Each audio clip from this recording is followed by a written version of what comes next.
Jacob here, life coach. This is day one of me taking my own 12-week coaching program. So as I'm going through this program, um, you guys will get an idea of what to expect.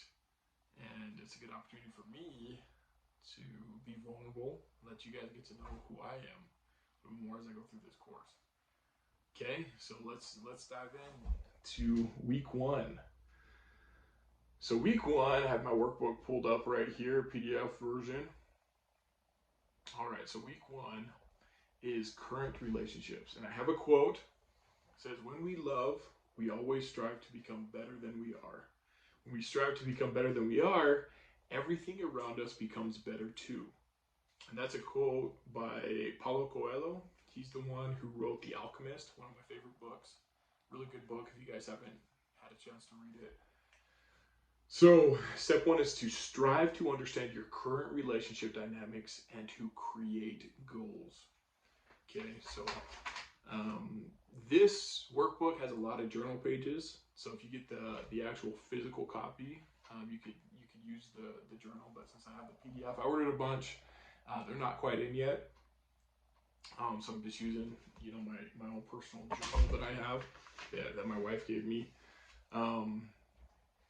So current relationship dynamics and to create goals. Okay, so I'm gonna go ahead and do that really quick.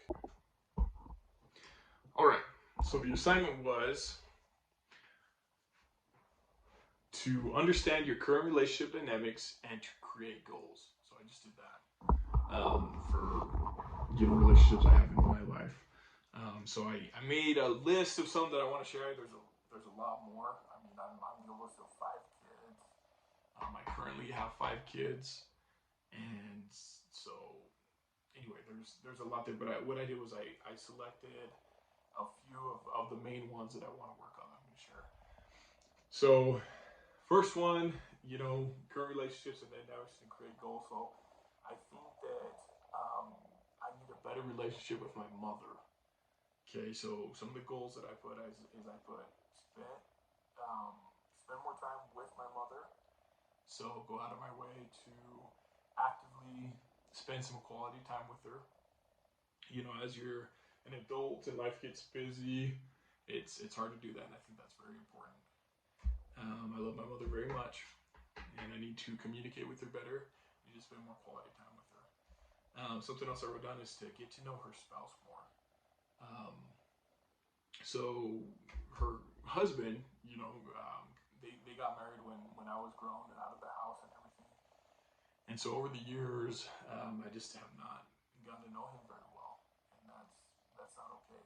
He's an awesome guy, and anyway. So some action steps I took is I'm gonna call my mother a lot more often. I'm gonna spend some time with her on the phone. So I put 3 times a week, have good long conversations with her. Then I'm going to spend some quality time with her husband. I'm going to take him out to lunch maybe once a week or whatever, and get to know him a lot more. For my father, I think I have a pretty good relationship with my father. One of my goals for him is for him to take my 12-week course, and for me to coach him as a son to my father through my 12-week course. I think that would be fun. I mentioned I'm the oldest of 5, and my sister Jamie. I love her very much, and the reason why she's on my list is because when I was a kid, an older brother, younger back in the day, I don't think I was a very good brother. I would tease her a lot. I would pick on her, push her buttons, things like that. And as we grew up, I just I never apologized to her. I never buried the hatchet. I never let her know that I was sorry. That I was probably not the best brother. So she's on my list, and I really want to have a good, deep conversation with her. And it's all in the past, and she's probably forgiven me. She probably doesn't think about it, but I just want to have that conversation. So I have that on my action list, as a goal. And I do want to get to know her spouse more. Really, really good guy. And I feel like I could know him a lot more. For my wife, You know, I just one of the biggest things is I always want to make sure that she's feeling that her needs come before my needs, that I am actively taking care of her and making sure that her needs are met, that she's taken care of before I expect her to fulfill my needs, right? And then for my kids, something that and I have more specific, but just like the general thing with my kids that I want to share is I just want to always make sure that I'm slowing down enough to hear and understand what they need. You know, I we get so busy and it gets easy to kind of brush them off, you know, and send them away. I need to slow down. I need to make sure that they feel heard and listened to. All right, so that bullet point, that's what this covers. So this is what I'm going to work on this week. Now the second part is make a list of strengths and areas for improvement. So this is referring to your current relationships, all right, and how you interact with people. So first of all, my strengths is I believe that I can see the good in people. You know, I genuinely believe that people are good and that I am able to see and identify the good in people. I can confidently say that. And with that being said, you know, another one of my strengths is I don't like to judge people, right? I don't like to judge people harshly, and I genuinely care about people, you know, and you know, I'm not perfect at showing that and being empathetic sometimes, but I do care about people, and I'm honest. You know, I'm a very honest person. You know, so part of my personality is I like to joke around and goof and tell fibs and stuff. You know, as far as like, you know, in a joking way. You know, like if a kid asks me something, you know, I like to give them a ridiculous answer sometimes. You know, and it's kind of funny, and it's the storyteller side of me and stuff. And I'm just goofing around, but deep down, you know, when it comes to serious stuff, I'm a pretty honest guy. So those are some of my strengths that I wrote down. Things that I need to improve on are definitely my listening skills, which is I'm a life coach now, so I need to be better about listening. A lot of times when people are talking, I'm too busy thinking, right? And my brain's going a million miles an hour. I'm like a duck, calm on the surface, but the paddles are just turning in my mind. And I need to stop that. I need to listen. I need to actively listen to what people are telling me so that I can respond properly, right? So that's something I need to work on.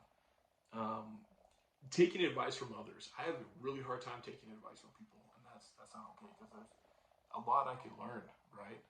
Um, Letting go of the past. You know, a lot of times I've realized that I just don't let things go, and that's not okay. It's something I need to work on. Um, Opening up to people. It's hard for me to open up to people, and you know, it's something that I've always struggled with. You know, and it's like it takes a minute for me to get to know somebody and really open up to them, and I want to change that, really do. And then just be more engaging. There's a lot of times, so by nature, believe it or not, I'm an introvert, right? So it's hard for me to be engaging, especially in crowds and stuff. And so it's something I want to change. You know, I want to be more engaging. I want to be more present, more active. You know, especially in those bigger groups. So so those are things I'm working on. Of course, the list is a lot longer. This is just where I'm trying. I don't want to take an hour of your time, you know. But now the second part for week one in the workbook is make a list of any limiting beliefs or patterns that may hinder relationship development. And what I did was I made a list of examples. Okay, I made a list of the biggest examples I could find. So fear of vulnerability is the top one. Believing that being vulnerable in a relationship will lead to rejection or hurt can prevent individuals from forming deep connections or fully opening up to their partners. That's definitely something that I could identify with. Negative self-image. Holding a negative perception of oneself can hinder relationship development by causing insecurity, low self-esteem, and difficulty in accepting love or compliments from others. I can identify with that one as well. You know, there's a lot of times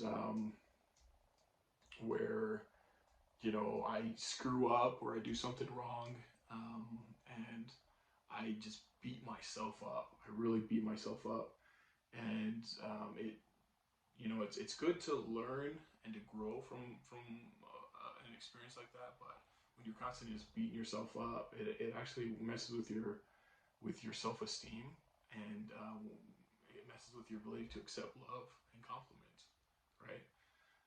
Trust issues. Past experiences of betrayal or mistrust can create a belief that all future relationships will result in similar outcomes. This can lead to difficulty in trusting others and establishing healthy relationship foundations. I could identify with that one as well. You know, I feel like we've all been burned in our past, and it's easy to have trust issues. You know, fear of intimacy. Some individuals may have a fear of intimacy, which can manifest as a fear of emotional closeness, fear of commitment, or fear of losing one's independence. This fear can hinder the development of deeper connections and long-term relationships. So, me personally, when I married my wife, you know, she had already had 2 kids, and so I went, you know, from being a single bachelor to a wife and 2 kids pretty quick, you know, and that was very scary, you know, and I had that fear, but I got past it, and I'm really glad I did.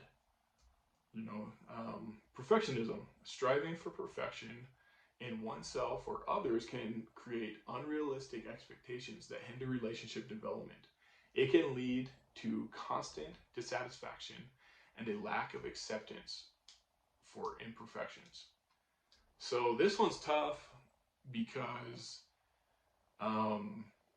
I think a lot of times parents give off that feeling of, well, I'm perfect, so you have to be perfect, and it creates a huge gap between parents and children, right? And they're like, oh man, I can't tell my parents about this because they're perfect, they wouldn't understand, right? Which isn't true. So it's okay to let your kids know that you're not perfect, that you're a flawed human being. I think, and being vulnerable and real with them is gonna separate that gap that sometimes we create as parents. Difficulty with conflict. This one's a tough one for me too. Avoid or fearing conflict can prevent healthy communication and problem solving within relationships. Individuals who struggle with conflict resolution may suppress their feelings or avoid addressing issues, leading to unresolved conflict and resentment. Okay, so we are afraid of conflict, so what we do is we just hold on to those feelings, right? We don't let them go. We just hold on to them. We hold on to them because we don't want to have that confrontation with people, and it's not good. It's not healthy, right? And so, anyway, communication is very important. Dependency or codependency. Believing that one's happiness and worth depends entirely on the presence or approval of a partner can lead to unhealthy relationship dynamics and hinder personal growth. All right, the big one right there. Belief in limited options. Having a belief that there are limited options or scarcity in terms of potential partners can lead to settling or less or staying in unsatisfying relationships rather than seeking healthier connections. So settling, right? You're like, man, this is the best I can do. I know this person has a ton of red flags and is not great for me, but there's just nobody else out there, right?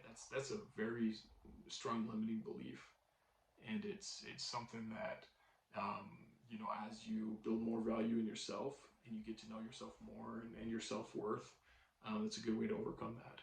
So those are all the examples that I've written down,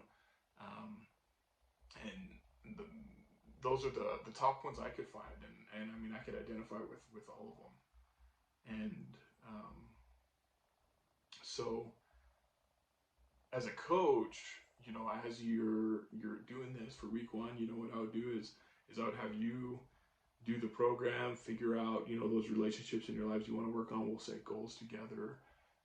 We're going to make a list of your strengths, weaknesses, you know, and I just barely scratched the surface. This video right now is almost a little over 13 minutes long, and we just barely scratched the surface. There's so much here.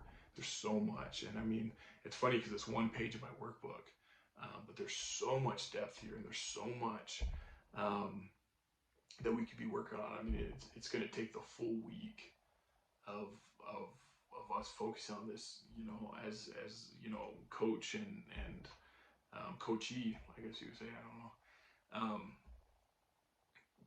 Anyway, this is kind of where we're at. So I'm doing it. Like I said, I had written down a lot more than what I'm sharing, but I just wanted to touch on me going through this course. All right, thanks, guys.